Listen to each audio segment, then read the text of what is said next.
नमस्कार, civic dairy and farming मध्ये आपलं स्वागत आहे. नमस्ते.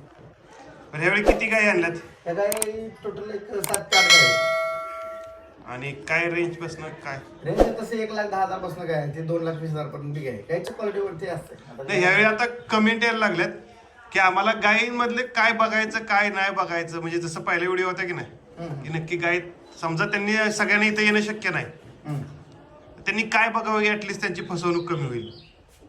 आता कसं असतं माहिती का, प्रत्येक गायचं कॅरेक्टर वेगळं येतं. आता हिचं कान मोठं आलं बरोबर, पण सिमेंट चांगलं आहे. 40-116ची गाय आहे, सिमेंट चांगलं आहे. ऑर्डरची क्वालिटी बघायची, त्याची उभं राहायची पद्धत. तर मला दाखवतो तुम्ही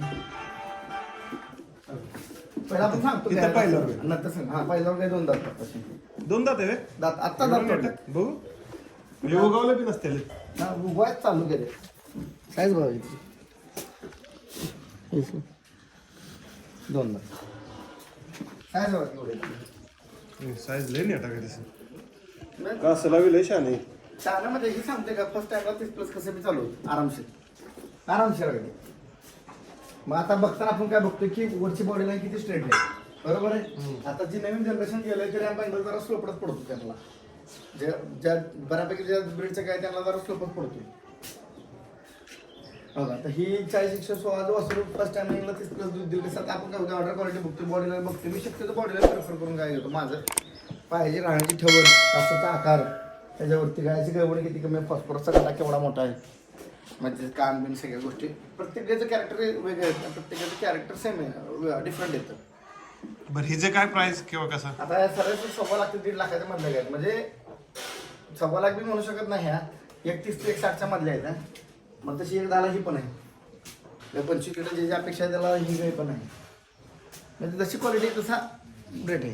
ही दुसऱ्या आता जी हे तुमच्या आणलेल्या गाय तेवढं सेट असते, त्या खाणं पिणं व्यवस्थित चालू. आपण काय बघत नाही, फक्त काही का खात नाही. 2-3 गोष्टी आहेत ते बघितलं संपला विषय. ह्याला किती दिवस बाकी आहे. सर्व महिन्याच्यातल्या सगळ्या काय महिन्याच्या आसपासच्या. मी तिकडनं आणताना आपण महिन्याची कच्चीच आणतो शक्यतो. 15 दिवस 20 दिवस असा वेळ जेणेकरून काय होतं गाय जरा थोडासा टाइम घेतल्यानंतर गाय सेट पण होती. आता नाशिकचे सागर मस्के तिकडे ते त्यांना आपण गाय दिली. आता ॲक्च्युली आपण म्हटलं दूध देतात का नाही देतात, हा याचा लॉंग टर्म रिव्ह्यू आहे माझ्या हिशोबाने. लॉंग टर्म म्हणजे त्यांच्याकडे वर्ष झालं आपण गाय दिली होती. आता बघू.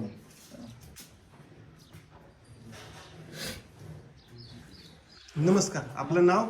सागर रामदास मस्के, आपलं ठिकाण सिन्नर तालुका. कुठं. सिन्नर सिन्नर. हां. मग किती गाय नेलेलं इथनं काय. आपण मागल्या वर्षी फेब्रुवारी म्हणजे गाय नेली होती आणि तिचे दूध आपल्याला 38 सांगितलं होतं आणि ती गाय आपल्याला 40+ चालली. 40+ चालली. आणि किती काळ चालली दुधाला.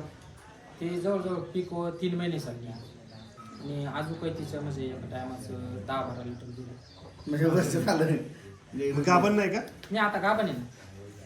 म्हणजे सरासरी जेवढ्यावर बाकीच्या गाय आपल्या लोकल येतात तेवढ्यावर, म्हणजे वर्षभर पिळून बी ती गाय तेवढ्यावर आहे. हो. म्हणजे थोडक्यात तुम्ही एक अभ्यास केला का की ज्यांची प्रोडक्टिव्ह लाईफ आहे जी गाय यांची जी जास्त आहे, म्हणजे 8,000-9,000 लिटर. म्हणजे थोडक्यात असं सांगितलं चालतंय की थोडंसं भरायला लेट झालं तरी पण त्यात तोटा होत नाही, काय ना काय माणसांना की तुम्ही 3 ते 5 महिन्याच्या आतमध्ये काय गाभण ठेवा. मिनरल मिक्सरचा डोस आहे जरा सुरुवातीला जास्त ठेवा. कारण काय होतंय माणसांच्या ऑलमोस्ट चुका काय होत आहेत, माणसं काही घेतात चांगली त्याबद्दल वाटायचं सगळे. कोण लाखाला घेईल, कोण 2 लाखाला घेईल, कोण 2.5 लाखाला घेईल. तर तसं संगमन झालं पाहिजे. तुम्ही 3 ते 5 महिन्याच्या अगोदर आज जर सिमेंट द्यायला दिलं तर चान्सेस 100% राहतात की काही गाभण आहे. मिनरलचा चांगला डोस असला किंवा काय तर गाभण काही राहून जाते.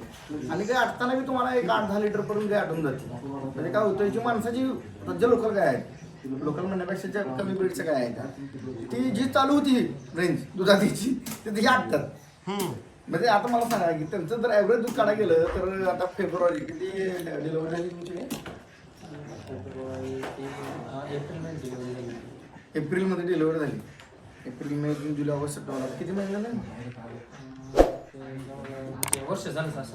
वर्ष झालं. मी म्हणतो त्यांचं 40-20 ते जाऊ दे. ॲव्हरेज घ्यायचं जर 30 लिटर दूध आपण पकडलं तर वर्षाचं कॅल्क्युलेशन तुम्हीच करत झालं की. आता ॲव्हरेज कॅल्क्युलेशननं मला सांगा, त्यांना गाय विकली होती मी 1,65,000 रुपयाला. आता ॲव्हरेज 365 गुणिले 30 10,950 लिटर त्यांनी दूध काढलं असं त्यांच्या म्हणण्याप्रमाणे. मी काय म्हणत नाही, बरोबर ना? हा बरोबर. ॲव्हरेज 30 लिटर बसला असेल का म्हणजे? आणि आता ती गाय गाभण आहे 4 महिन्याची. आता बी गाय 22-24 लिटर चालू किती चालू आहे आता? 10-12 लिटर चालू टाइमला म्हणजे दिवसाचं चालू आहे. तर ॲव्हरेज काढायला गेलं तर 10,000 लिटर प्लस दूध दिलं. 10,000 लिटर प्लस दूध देणार घेतलं जर 30 लिटरनं जर आपण हिशोब काढला बघा ना आता गुणिले 30 तर 3,28,000चं घेणं दूध दिलंय का नाही पुरवणार? नाही हे असंच पाहिजे. आणि नाही बऱ्याचदा मी बघितलंय माणसाचं काय होतं तुम्हाला सांगू का? माणूस काय करतो 10,000-20,000साठी बघतं इकडे तिकडं थोडीशी काही इकडे तिकडे झाली की त्याला अख्खं वर्षावर पश्चातापाशिवाय दुसरं काय हात घेत नाही. ही 100% मी दिले की नाही. मी काय सांगतो बाबा ब्रँडवर काम करा. आणि नाही ब्रेड घेताना पण त्या लोकांना पण ऍक्च्युली ते सांभाळता पण आलं मी पाहिजे. मी सांगतोय बाबा गेला मी परत एकदा सांगतोय. आता कसं असतं आपल्याला मला तर गायचे डिफरंट टाईप दाखवतो मी काय सांगतोय की पंजाबमध्ये काय आहे PDF आहे, पंजाब डेअरी फार्मर असोसिएशन कधी स्थापन झालं आहे तुम्ही नीट अभ्यास करा, सर्च करा. आता कर्नाटकाचं KMF कर्नाटका मिल्क फेडरेशन 1970ला स्थापन झाले बरोबर. 1946-45 पासून त्यांच्याकडे गाय आहे त्या परिंग्रजांच्या काळापासून त्यांचं जी मदर ब्लड लाईन आहे ना, मदर ब्लड लाईन आज आपल्याकडे सांगा की त्या 4-5 वर्षापाठीमागे 30-35 लिटरवाल्या गाय होत्या का आपल्या इथले म्हणतोय मी होत्या बँगलोरच्या होत्या. आपण ऐकलं होतं की 30 दिवशी 40 दिवशी पण आपली इथली होती का? कारण काय झालं त्यांचं जे मदर ब्लड लाईन आहे ना तिला हेवे. आता ते काय झालं PDFचा कसा मध्ये हे बरोबर CRI बरोबर टाईप होता. आता त्यांचा WWS आहे. आता परत त्यांचा ST जेनेटिक्स बरोबर किंवा आता मला वाटतं यांचा हे सिमेंस कॅनडा बरोबर काय टाईप चालू आहे. तसं बँगलोरांचा बी टाईप आहे. सिमेंस कॅनडा त्यांचा टाईप आहे. ABSP वापरतात ती, WWS बी वापरतात ती. फक्त काय आहे की त्यांची जी मदर ब्लड लाईन ना ती हेवी. आज दोन टायमिंगला 66 लिटर रेकॉर्ड करणारी काही त्यांच्याकडे अवेलेबल आहे जाग्यावरती. आता सध्या ह्याच्यात म्हणजे जे मला कळालं ते सध्या बघा एम्ब्रियो ट्रान्सफरचं चालू आहे. तर त्यांना विचारलं की मदर कुठल्या आहेत तर मला सांगितलं की सारडामधल्या मदरचे आहेत. त्यांचे मिल्क रेकॉर्ड सरासरी 9,000 लिटर प्लसवाल्या त्या मदर डोनर आहेत. म्हणजे थोडक्यात सांगायचं असं की कर्नाटक साईडमध्ये आत्ता पण एम्ब्रियो ट्रान्सफरसाठी मदर डोनर आहेत. मदत होती ना कर्नाटक मधलेच काही कुठे जाते आज पण इव्हन तुम्ही पंजाबमध्ये तर आता पंजाबमध्ये 200 कालोडी पाठवली एम्ब्रियो ट्रान्सफरसाठी ETसाठी. आता बायपाला काय करतात कालोडी कुठून आणतात?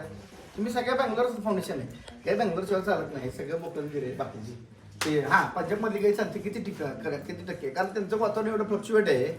ऊन पडते एवढं ऊन पडतं की शोषण होत नाही. थंडी पडते एवढी थंडी पडते की प्रॉब्लेम. आपलं आणि बँगलोरचं म्हणजे बँगलोर म्हणण्यापेक्षा कर्नाटकचं वातावरण बऱ्यापैकी ऑलमोस्ट सेम आहे.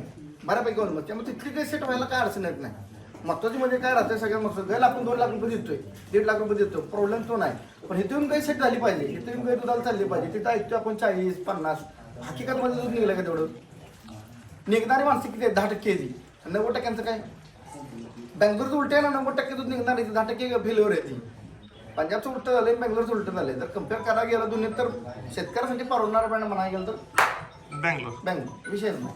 कसा बी काढा ठोक सांगतो 32-34 लिटर दूध देते पण सांभाळणार आहे नाही सांभाळ त्याला 25 मध्ये ग्राम राहून ठोकून एवढा साईजच्या गायनं जर 32-35 लिटर नाही दूध दिलं तर गायनं घेऊन काय करायचं लहान टॉपच आहे विषयच नाही. ABS आरमाडाचं ओरिजिनल कालवड आज नाही 42 लिटर समोर येते तिथं काय म्हणतो त्याच्या साईज डोक्या एवढ्या गाय मोठ्या दादा बघा की एक कुठं गाय आहे एवढ्या मोठ्या साईजच्या गाय आपण आता 1.55ला गाय कोण देत नाही फक्त बोलते ती एवढ्याला दिली आणि तेवढ्याला दिली. काय होतं गायची साईज समोर येईल तुम्ही बघाल तर हातीच्या पिल्लासारख्या गाय आहेत मोठ्या मोठ्या. नाही गाय कॅमेऱ्यात बघण्या आणि समोर बघण्यात खरंच सांगतोय आपण जे देतोय ना ते ओरिजिनल आहे. आज ते बिचारा पोरगं एवढ्या लांब आलंय त्याला आपल्याकडे नंतर आपण जर फसवून गाय दिली 2-5 रुपये खायसाठी त्याला गाय घडून दिली तर बदनामी होती. पण मी म्हणत नाही की 100 मधले 100 गाय ओरिजिनल नसतात 100% नसतात. 10 गाय बाद असते मग बाद ती मास्टर्डच होईल कोणाची मरल कोणाची दूध कमी देईल या 10 मध्ये होत राहतं. कुठलीच गाय 100 मध्ये 100 सक्सेस नाही होऊ शकत कोणाचीच होऊ शकत. आता ते कसं झालंय बाकीच्या जर व्यापाऱ्यांची चॉईस माहिती जरा थोडासा फरक आहे समजून घ्या. मी गाय काय कासा बघून कधी घेतलेला नाही. मी गायचं बॉडी स्ट्रक्चर बघूनच गाय घेतो. आता ही फर्स्ट टाइमला 36 लिटर चालली गाय दाताला शिल्लक 6 दात गाय काढणार ही ना 38-40 लिटर दूध काढायचे 100% इतक्या क्वालिटीची गाय दाताला शिल्लक असते 6 दात दाताला शिल्लक असणार 6 दात गाय शेपूट बिपूट बघा आता आर्डरची क्लॅप्ट बघा. तर अशा टाईपची जर गाय ठेवल्यानंतर माणसाला का नाही परवडणार मग सांग 8-10 लिटर दूध काढतात मग तर 10,000 लिटर नाही सगळं पण 7-8 हजार लिटर तर काढू शकतोय ना. आता ही गाय 42 लिटर चालले आज जी 66 लिटर जर आपण दाखवली ती ह्याच गावातली गाई आहे. जी 66 लिटरची दूध केलंय ना गाईनं ती ह्याच गावातली गाई आहे. 2 टायमाला 66 केले. आणि ती पण कसं माहिती आहे का नॉर्मल खाद्य आहे, असं बी नाही का शिकलेली नाही का पंजाब बँगलोर सारखी माणसं शिकलेली नसल्यामुळे काय होतंय त्यांना तेवढं फिडिंग मॅनेजमेंट जमत नाही. पंजाबचं कसं हुशार शेतकरी आहे. पंजाबचं शेतकरी हुशार असल्यामुळे काय होतंय की हीच गाय ती अगदी इथं 40, 42, 45 लिटर पिळते, तीच गाय तिथं 55 पिळतात आणि ते आपल्याच्यानं जमून झालं. म्हणजे सरासरी इथल्या सगळा खेळ मॅनेजमेंट चालेल 100% मॅनेजमेंट. आता केवढी साईज फुल हेवी साईज वडवाई शेळ्यांची मॅग्नेटची कालवड आहे सांगण्याची साईज दुखते दुसऱ्या दात शिल्लक साधा केवढा टांगा आहे बरं चालतं काय जेवढं काय दूध जर माणसाला दूध नाही निघलं तर लावलं नाही म्हणायचं दूध धंद्यावर काय म्हणा ह्यापेक्षा आपण तर काय सांगणार काय ह्याच्यापेक्षा वेगळं काय करू शकतो आता ह्या गाई झाल्या की काय गायची फुल साईज आणि लांबी पण ह्याची काही लहान आहे 9-10 फुटाची गाई म्हणजे एवढ्याच साईजच्या गाय एवढ्याच चांगल्या क्वालिटीच्या गाय जर देऊन जर दूध नाही निघत तर त्याला दोष आपला नक्कीच नाही. आता माझ्याकडे बऱ्यापैकी 90% दूध घेणारच ह्याची 10% इकडे तिकडे आहे की बाबा माणसं की बाबा त्याला दूध आलं नाही किंवा काय नाही होत राहते एवढं तेवढ्या गोष्टी. आता सांगायला गेलं तर तुम्हाला सांगतो 2 लाख 2.5 लाखाची बी आहे आणि 1 लाख रुपयाची बी आहे. घेणाऱ्याला क्वालिटी त्याला धंदा क्वालिटी करायची का क्वांटिटी करायची त्याला ठरवायचं. शेवटी आपलं काम काय देणं आहे. आणि मला सगळ्यात महत्वाचं असं म्हणायचं की नाही की एवढ्या जर 2 लाख 1.5 लाख अशा गाया घेतात तरी पण बरीचशी माणसं अशी की कालवडी सांभाळत नाही ती. काय विशेष आहे मला म्हणजे त्यांना काय कायमस्वरूपी विकतच्याच गाय घेऊन धंदा करायचा काय काही म्हणजे ब्रीडवर काम केलं पाहिजे ऍक्च्युली कसं होतं मुलाच्या गाय मला तर असं वाटतं की नाही की आता सध्या आपण आणताय या सगळ्याचं ब्रीडवर कामून आपण परत द्यायची वेळ आली पाहिजे बाहेर की इथं आपलं व्हिडिओ झालं पाहिजेत की लोकलच्या गाय आहेत 40 लिटर वाल्यात 45 लिटर वाल्यात दूध काढतात 40 काढतात 50 काढतात त्याबद्दल काय विषय नाही. पण ती गायची कंडिशन तशी होत नाही परत.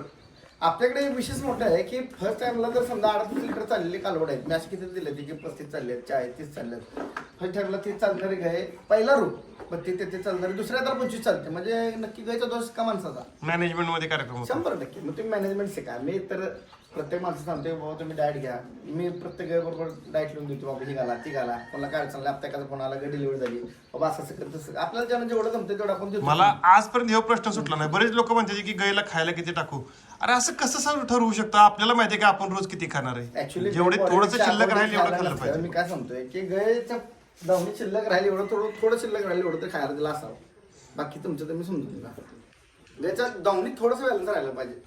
एक मोठभर तरी कमीत कमी वाटलं पाहिजे बाबा गायचं पोट भरलं नाही का. आता आपण काय होतो गायनं सापाड करते लय पण खाय टाकून फायदा नाही रेच बसतो गायला. कसं होतं गायच्या तुम्ही गायच्या आता कसं होतं बॉडी वेटच्या हिशोबानुसार खायला गेलं तर जाड म्हणून बी लय खात नाही तसंच नाही ते कामावर खाणं हा ती चुकीची पद्धत आहे माझ्या हिशोबानं. बॉडी वेटच्या अकॉर्डिंग खायला टाकणं चुकीचं आहे. सरासरी ॲव्हरेज 30 किलो तर फीड चारा गेला पाहिजे 25 ते 30च्या दरम्यान गेलाच पाहिजे. आणि जास्त खायला गेलं तर मग ती खाद्यपिद्य धरून मग अगदी तुमची 40-45 किलोचं इंटेक पाहिजे. ठीक आहे. आता किंमत तुम्हाला सांगितली मी सरासरी 1 लाख रुपयापासून मी 2 लाखापर्यंत काय आहे फक्त गायच्या क्वालिटीवरती.